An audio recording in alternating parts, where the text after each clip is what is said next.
Times of Ahmednagar, आपल्या हक्काचा आवाज।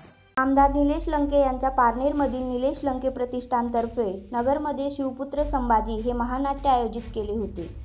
हे महानाट्य 1 ते 4 मार्चमध्ये झाले। खासदार अमोल कोल्हे हे या महानाट्यात प्रमुख भूमिकेत होते। या महानाट्याची मोठ्या प्रमाणात जाहिरातबाजी झाली।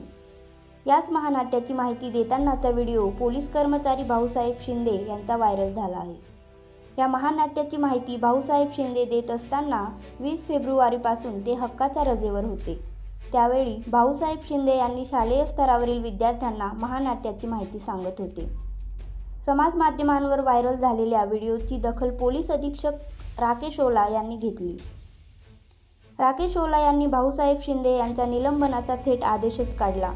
ओला यांच्या या कारवाईमुळे नगर पोलीस दलातील बेशिस्त कर्मचाऱ्यांचे दाबे दणाणले आहेत।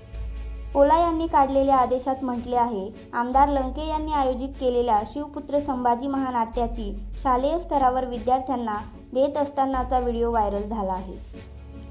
हक्क रजेवर असताना तुम्ही आमदार लंके यांनी त्यांच्या वाढदिवसानिमित्ताने आयोजित केलेल्या महानाट्याची माहिती विद्यार्थ्यांना देणे नगर पोलीस दलास अशोभनीय आणि बेशिस्तीचे आहे, असे म्हणत भाऊसाहेब शिंदे यांच्या निलंबनाचा आदेश काढला।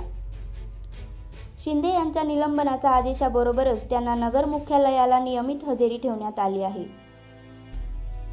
या काळात त्यांना कोणतीही खासगी नोकरी करता येणार नाही, तसेच पोलीस मुख्यालय सोडताना पोलीस उपअधीक्षकांची परवानगी घ्यावी लागेल, असे निलंबनाच्या आदेशात म्हटले आहे।